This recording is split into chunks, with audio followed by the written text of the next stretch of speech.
God, Hey, it's so cute. that was awesome. Well, welcome, everybody. It's been a while. Welcome to I Must Ask You a Question with Jen King, Michael Sanchez, and James Hake.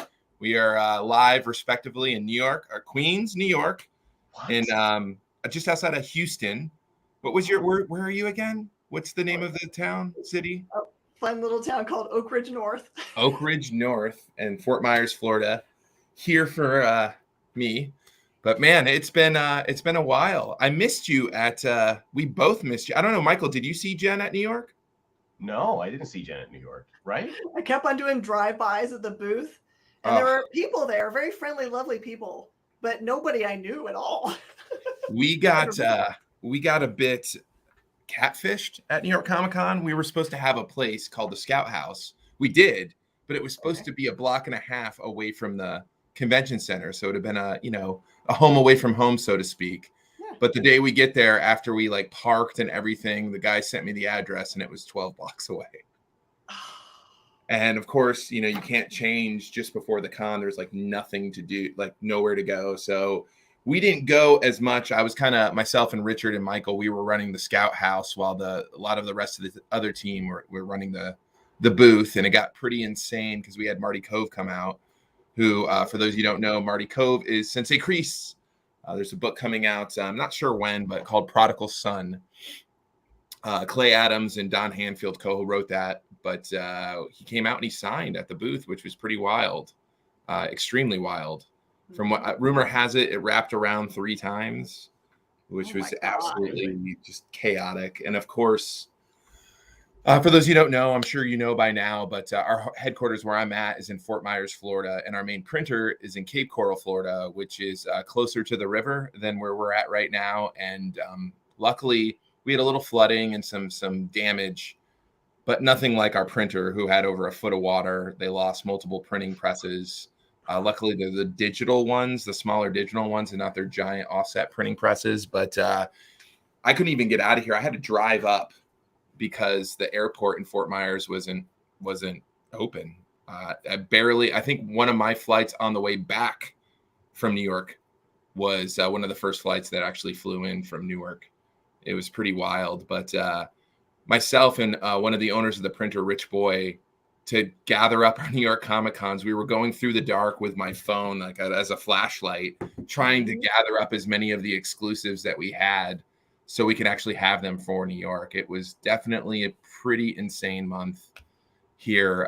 They're recovering. They're back up and running. We just went out and visited them last week. But I'll tell you, Jen, like this year, and I know from a lot of comic book stores too, it has been a crazy year that just seems obstacle after obstacle gets thrown our way, and it's all about adapting. Yeah, but it's been wild. I think we see that the comic book industry in general has kind of been up against the wall since its inception, and we're just kind of like, we'll make it work, whatever comes our way.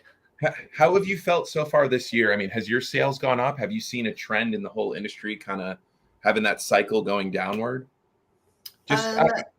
I think it's going to be not industry affected, but just economy affected results that we're seeing. We have seen a lot of our customers be very, very sad about having to message us and say, money is so tight, I just going to have to suspend my pull, or they just don't know when they're going to be able to reinstate it, kind of things. It breaks my heart for them. But it's kind of an interesting time. We don't know how long the downturn is going to last, and everyone's still loving the books. That's the thing, right? Everyone still wants to read them. Everyone still loves them. So I think we're on the tail end. Knock on wood, the tail end of the decline. Mm-hmm. Just what I see from my finance gig, just how things are going. I mean, we definitely went through inflation. I think a lot of the, like, for example, paper shortages, I looked, because we've been just going through like year-end numbers and getting our books all situated. And it's crazy. The cost of paper has gone up, I would say, an average between 30 and 40% from this time last year. And that is just absolutely crazy. I think it's going to be, you're going to see the days that are gone of, like when Marvel, especially Marvel, but Marvel and DC would do the 1 in 100 variants. Or like Boom did that crazy 1 in 1,000 variants of Berserker, and a lot of people would just like, who cares about? I just want that one, and the rest of them were kind of just, if they sell, they sell. If not, I'll just toss them. I just think those days are gone as far as printing goes. And I mean, there is a light at the end of the tunnel. We've talked to multiple printers, including Comic Impressions, who are basically like an extended family for us, and they do have an end in sight. Paper is becoming more regular from multiple sources. Their regular, like the really good stuff that they have is back on track to hit at the end of this month, beginning of next month. So we really think going forward into 2023, it's going to be a lot better than what it was this time last year. Because this is when it really started hitting, where their normal suppliers, how it was explained to me, the norm for both printers, to tell you the truth, like the normal suppliers started drying out, so they'd have to go to like places they normally wouldn't go. So I would say it was the equivalent of, I'll never forget, we did this sketch cover for We Don't Kill Spiders, right? I believe it was like number 3. It was either 2 or 3, and it was the exact same paper ordered, right, and the exact same ink, but because it didn't come from their regular supplier, you compare the 2 covers and it looks like completely different cover stock. Right. It's the equivalent of drinking a Coca-Cola and then a like Sam's Choice cola. Yeah, it's cola, but it's definitely different. This so tastes like depression and depravity. What can Yeah, exactly. And this is going to be total sidetrack, but Jen, have you seen the new Interview with the Vampire series on AMC? I've only heard people's responses to it, which is like, why is not everyone talking about Interview with the Vampire? It is. My wife and I watched the pilot. It's incredible. I was a diehard Anne Rice fan back in the 90s when it originally came out. Interview with the Vampire, Vampire Lestat, and like Queen of the Damned. And it is done. The Devil for me. That was my favorite book.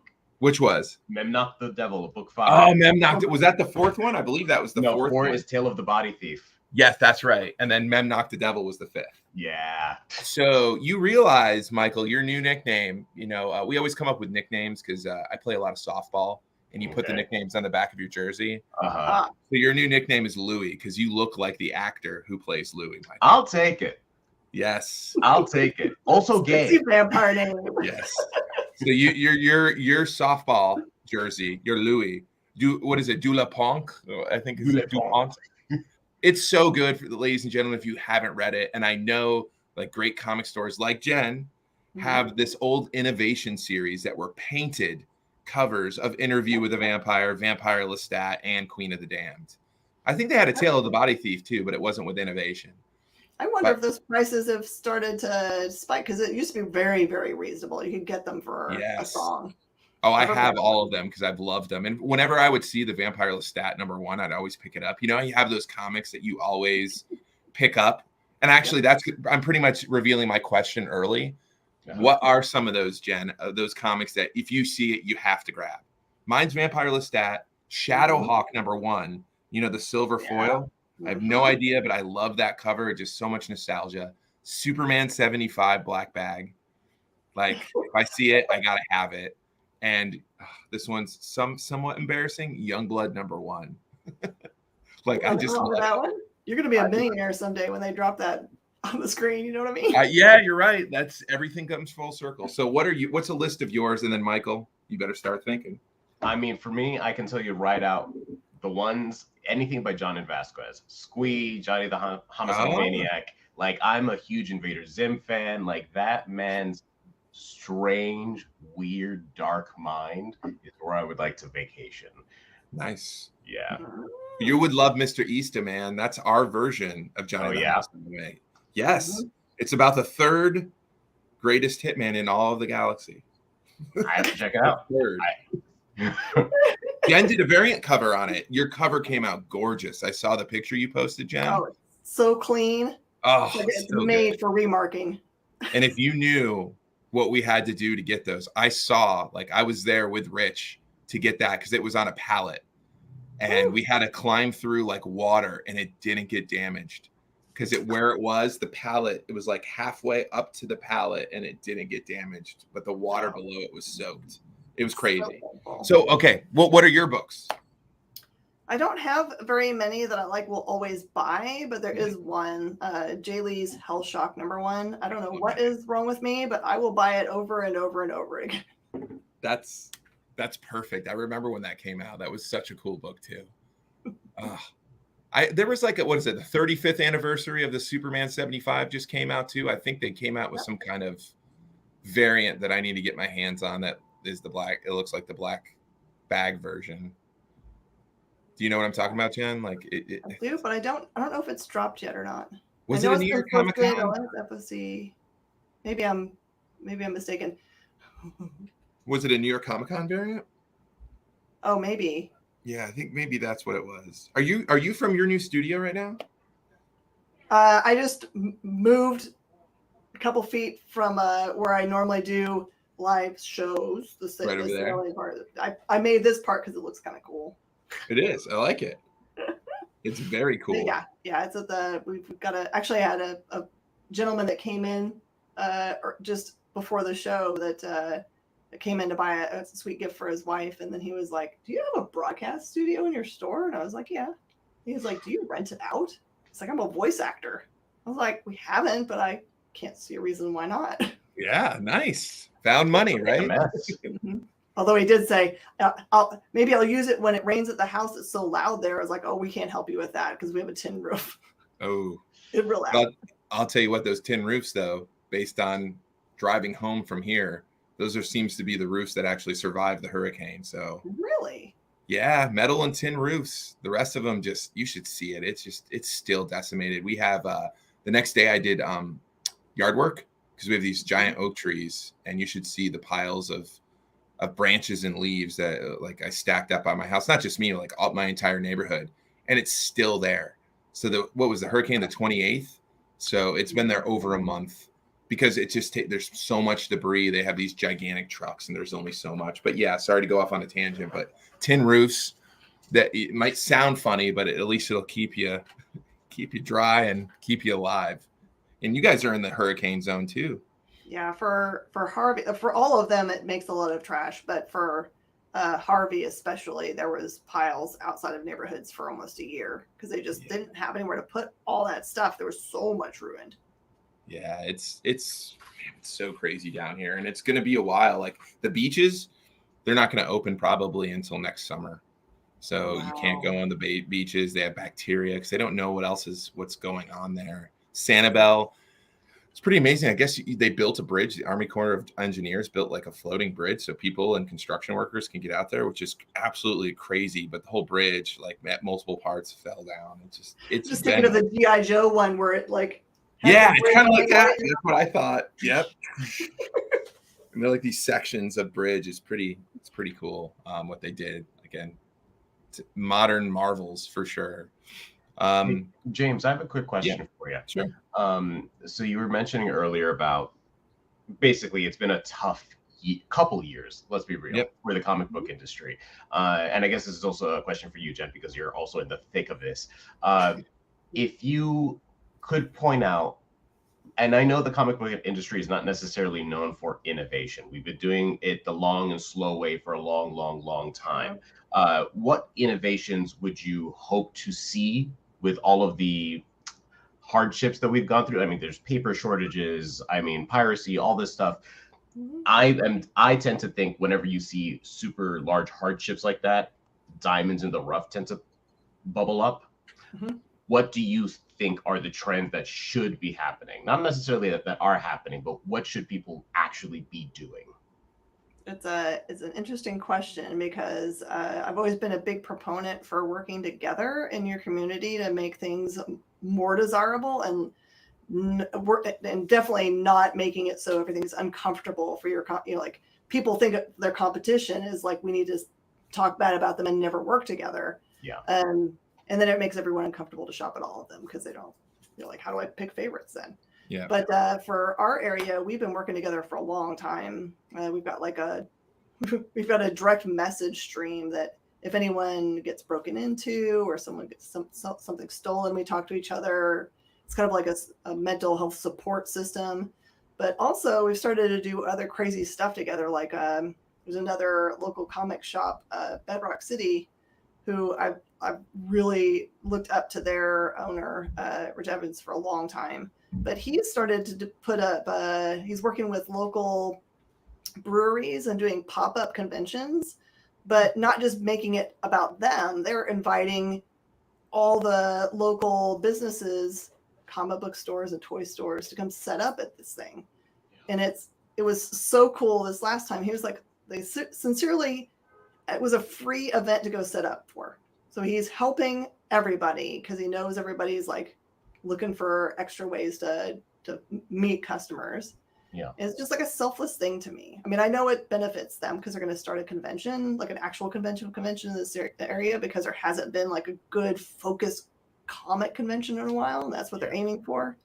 But it's like a great example of like in your own comic book and collectible community, doing stuff together to make the community happy is, I think, the answer, honestly.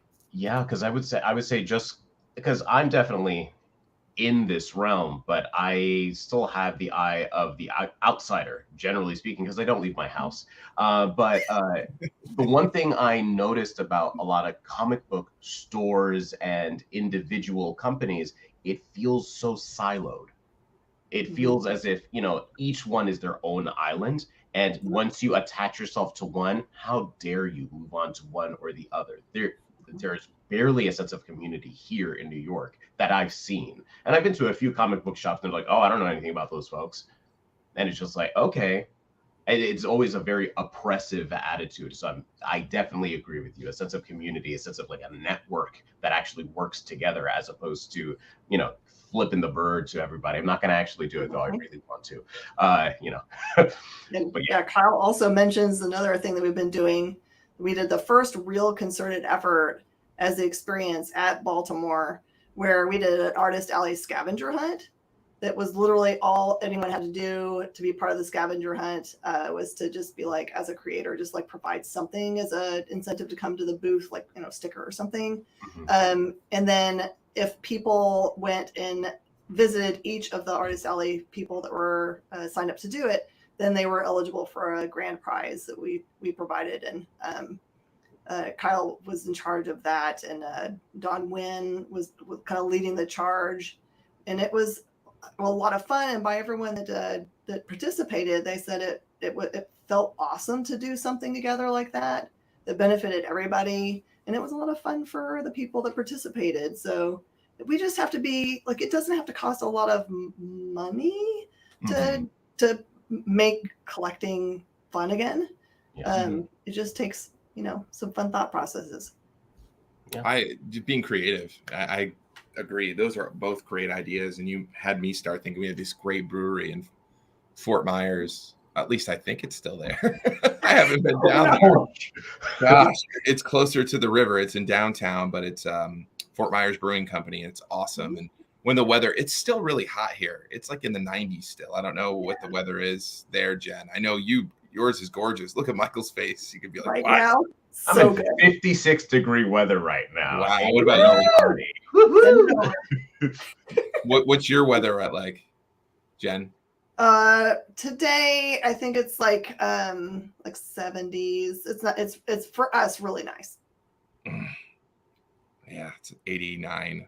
Feels like 94. Anyways, when we start getting in the 70s, it's going to snow here this weekend. Where are you at, Kyle? That's crazy. I can't even fathom that. He's in Ohio? Mm-hmm.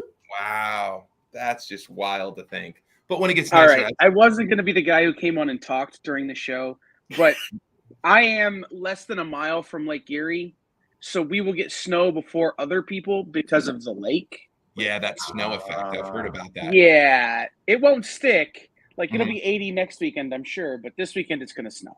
Wow. Screams quick way of getting sick. Ugh. It Not screams fun. Twin Peaks. It screams you live in like the Twilight Zone. I'm staring at it now. I got have you heard of Hasbro Pulse? Which is their direct crowdfunding. They did a gigantic Sentinel and a gigantic Galactus. I heard about their I Star totally Wars forgot stuff. about it. Probably bought it last year, and the giant Galactus came in, and it's like up to my waist. Oh my word! It's amazing. Really? Yeah, it's pretty cool. And it comes with like pretty much all his heralds, like Silver Surfer, Nova, Terrax, Star-Lord, or not Star-Lord. You know who I'm talking about, right? Fire Lord. Yes. Fire Lord? Yeah. No. Gosh, Fire Lord Ozai? I'm thinking Last Airbender now. Okay. Terrax. I know there's Terrax, the Terror, right? Or the Destroyer. Anyways, it's amazing. Absolutely incredible. So any I just want to know from as a fan perspective, what are the hot books right now, Jen? What would you say in the past month that you get a lot of requests for? Coming in like, oh, I want to get. It's been a beat, right, with hot books other than crazy variants. Yeah, it's interesting right now. I feel like people are feeling nostalgic. So as announcements come out for like things like the cool new Frank Miller projects, that people are like, oh yeah, that's from my era, and I'm excited to have that back. And of course, the Superman death, and then Dynamite pulling Gargoyles and Darkwing Duck and all that nostalgia thing. I just feel like people are feeling like as the pressure mounts for like, life is crazy. They like that comfort food, for lack of a better word, of stuff that is familiar to them, but is new things. No, that makes sense. I'm trying to think of the last one. Like Miracle Man, the return of Miracle Man was pretty exciting. I'm anxious to dive in. I want to reread it. I got the omnibus not too long ago, especially when you don't have power, you want to kind of read. Yeah. Good way of catching up on reading. Also, we have this cool thing. Check this out, guys. You see that right there? Ooh. That's awesome. That's King Jira Legendary Edition. That's the press plate for it. Yeah, it's pretty amazing. And it's all black and white, so there's only one plate. But those plates, to go back to your original question, Michael, is just about innovating. I think innovation and clever marketing is the way to do. Of course, community, and try to work together with not just comic stores like Jen, but also try to work together with our distributors. The relationship that we have formed with, especially Lunar, has been fantastic. And just having like Zoom calls like this and brainstorming. And I want to give a shout out to Christina Merkler at Lunar.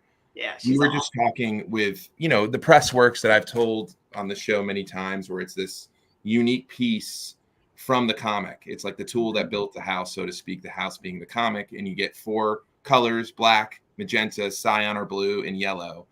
And I was talking with them. I shared one of these at San Diego when we had a lunch. I was like, check this out. They're like, oh, that's so cool. It's like, I'd love to distribute it somehow through you guys. They're like, absolutely. So we eventually got on a call to talk about it. I was like, well, each piece is super unique, right? So how would we'd have to create a barcode for each one.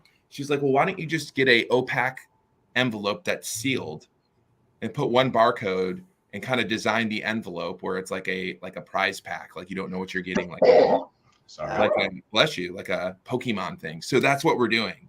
So we're taking titles, and it's going to be distributed in Lunar as of January. We're starting with Impossible Jones trade paperback and Stabbity Bunny Volume 2 trade paperback, where you can own one of these and comic shops can buy them.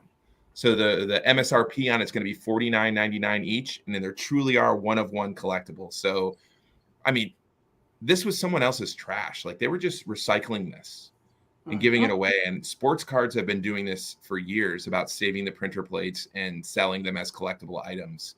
I mean, heck, they do it with jerseys. They cut up like game-worn jerseys and put them inside cards.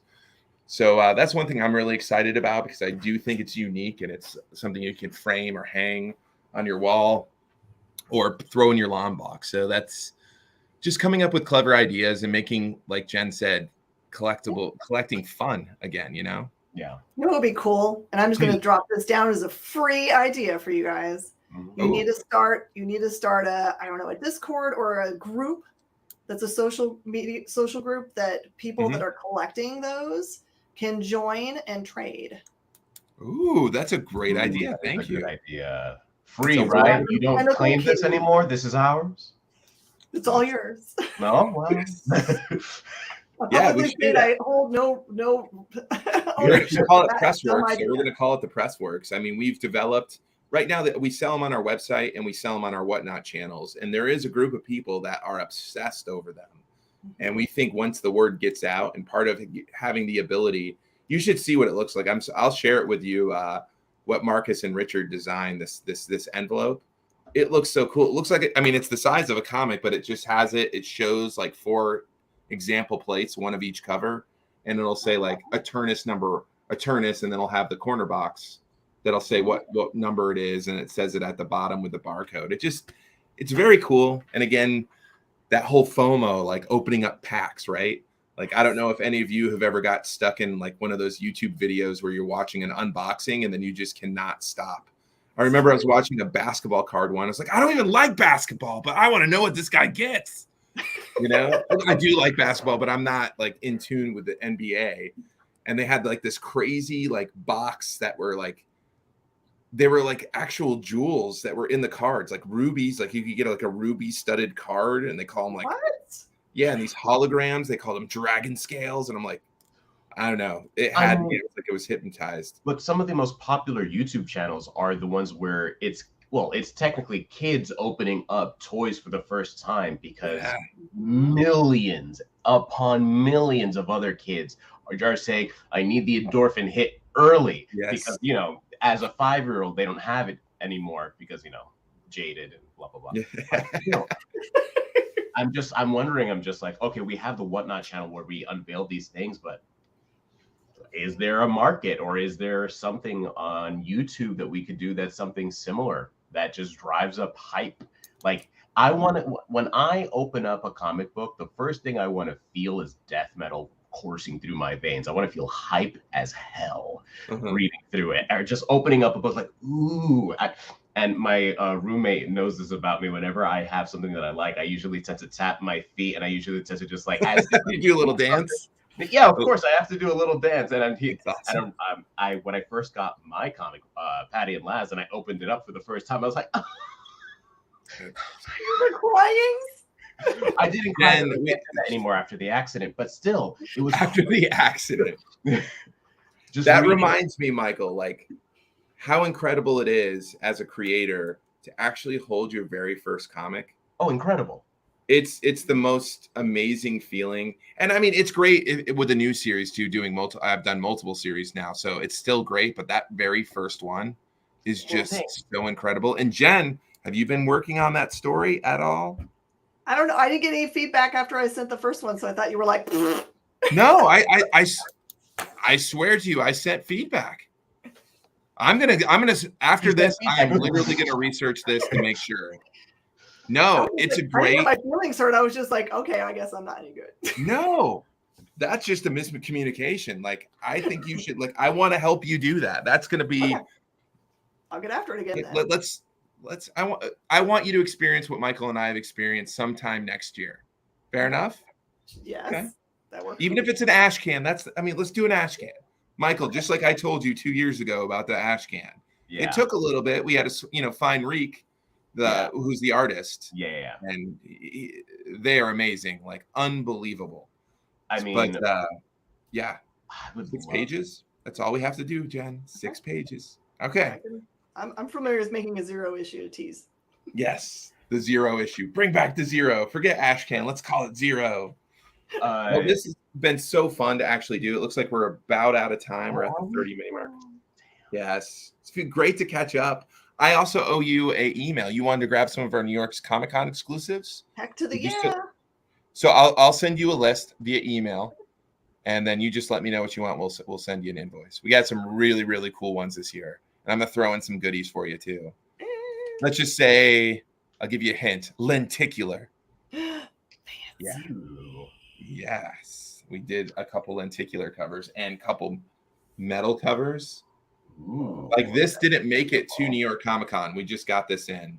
We did a 25 run of these Eternus #2 medals. Isn't that cover unbelievable by Rob Pryor?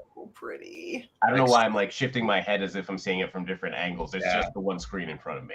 This is actually a comp copy. So what we do a lot of the times, we give comps. We give the 1 out of 25 or 1 out of 50 and the 25 out of 25 to the creators. You should, yeah. Here's another one, Kill Switch. This is another medal that didn't make it. Isn't this one awesome? like so gorgeous. And then, sorry, I'm just excited. You saw this, right? The We call this nature comic porn. play. Oh my word. That's I know. awesome. Yes, lots of Look cool at me, things. not to yell woo. Woo, I know, it's so hard. It's so hard.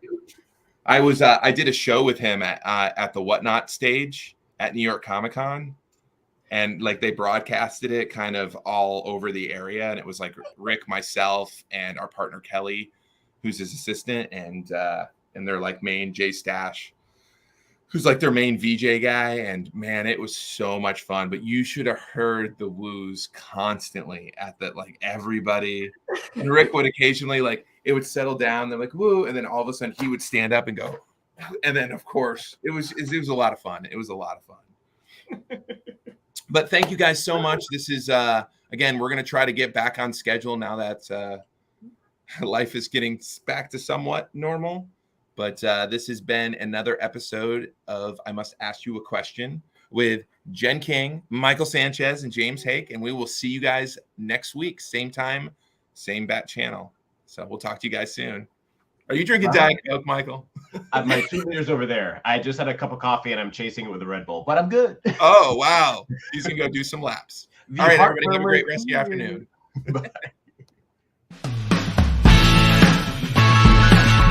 Join the party. Head over to our link tree to find all the links for everywhere the experience is all the time.